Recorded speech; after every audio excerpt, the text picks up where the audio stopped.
Assalamualaikum warahmatullahi wabarakatuh. Perkenalkan, nama saya Yolanda Mutiara dari kelas manajemen 22A dengan NPM 224111055. Jadi, kali ini kita akan membahas mengenai manajemen operasi, di mana lebih tepatnya yaitu sumber daya manusia dan desain pekerjaannya.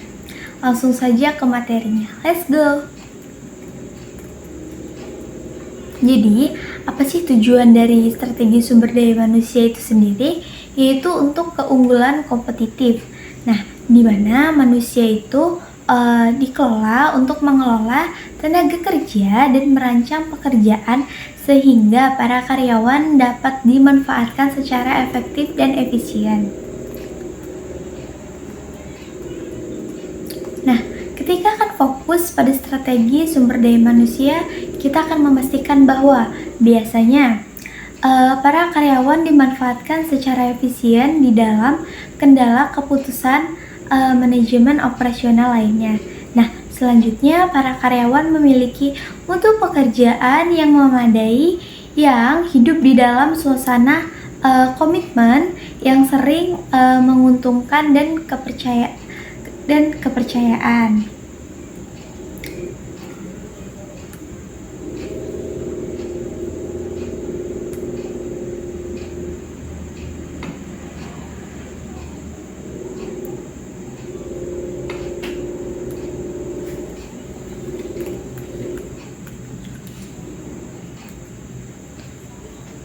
Nah, biasanya ada 3 keputusan nih dalam strategi sumber daya manusia. Keputusan pertama yaitu ada perencanaan tenaga kerja, sedangkan keputusan kedua ada perancangan kerja, dan keputusan ketiga ada standar tenaga kerja. Perencanaan tenaga kerja. Perencanaan tenaga kerja menentukan kebijakan susunan kepegawaian yang berhubungan dengan satu, kebijakan stabilitas ketenaga kerjaan, yang kedua yaitu jadwal kerja, dan yang ketiga yaitu pengelolaan pekerjaan dan aturan kerja. Kebijakan stabilitas ketenaga kerjaan. 1. Mengikuti permintaan dengan persis sama, di mana mempertahankan biaya tetap langsung yang mengikut pada produksi tetapi memunculkan biaya lainnya. Biaya yang lainnya yaitu berupa biaya perekrutan dan layoff, biaya asuransi pengangguran, biaya upah yang premium. Nah, itu ciri-ciri tiga biayanya. Nah, sedangkan kebijakan ini memperlakukan tenaga kerja sebagai biaya via variabel. Nah, yang kedua yaitu mengadakan pekerjaan yang konstan, di mana kita mempertahankan tenaga kerja yang terlatih, lalu menjaga perekrutan, layoff, dan pengangguran pada level minimum. Selanjutnya, karyawan tidak dimanfaatkan secara penuh ketika jumlah permintaan rendah. Yang selanjutnya yaitu kebijakan ini memperlakukan tenaga kerja sebagai biaya tetap. Jadwal kerja. Jadwal kerja standar di US itu 5 hari 8 jam. Flex time memungkinkan para karyawan dapat menetapkan jadwalnya sendiri. Nah, pada sisi tenaga kerja, kebijakan ini memungkinkan lebih otonomi dan independensi. Flex time memberikan keuntungan biaya yang rendah dapat mendorong tingkat kepuasan kerja. Penggolongan pekerjaan dan aturan kerja. Yang pertama yaitu banyak organisasi memiliki klasifikasi pekerjaan dan aturan kerja yang ketat. Nah, ini menentukan yang pertama siapa yang mengerjakan apa, kapan mereka akan melakukannya, dan dengan kondisi mereka akan melaksanakannya.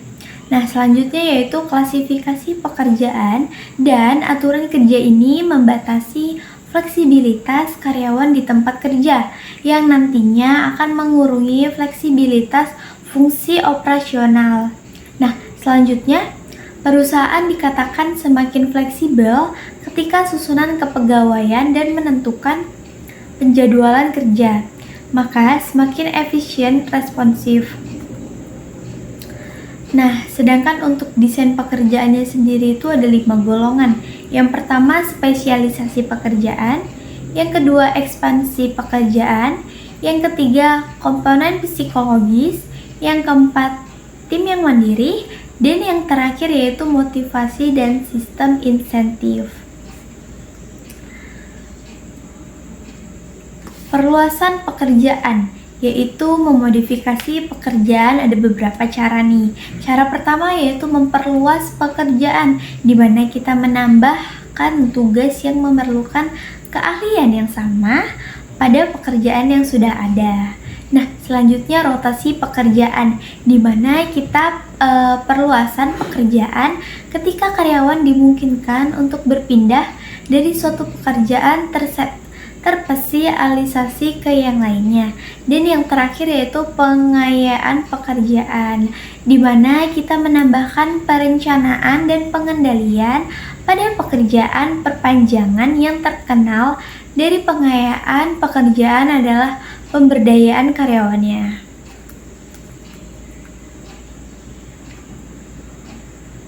Nah, untuk karakteristik pekerjaan inti itu memiliki 5 desain pekerjaan. Yang pertama yaitu varietas keterampilan atau bisa kita sebut dengan skill variety.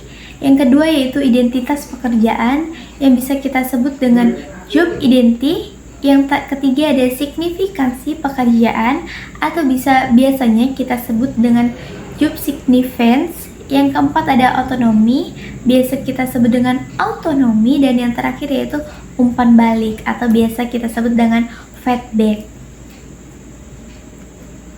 Nah, sedangkan untuk tim yang mandiri itu merupakan sekelompok pemberdayaan individual yang bekerja sama untuk mencapai tujuan umum. Biasanya dikatakan efektif itu karena dapat memberikan pemberdayaan karyawan secara mudah, dapat memastikan karakteristik pekerjaan inti, memuaskan banyak kebutuhan psikologis dari anggota tim secara perseorangan. Nah, sedangkan untuk tim yang mandiri itu yaitu keterbatasan dalam perluasan pekerjaan. Yang pertama yaitu ada biaya modal yang lebih tinggi. Yang kedua ada perbedaan individual. Yang ketiga ada tingkat upah yang lebih tinggi. Dan yang keempat ada sekumpulan tenaga kerja yang lebih kecil. Nah, biasanya biaya pelatihan yang lebih tinggi.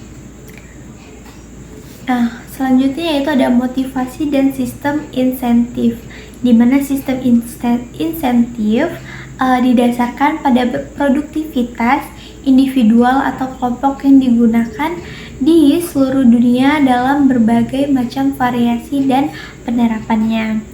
Nah, bergantung pada keterampilan atau pengetahuan. 3 metode untuk menganalisis.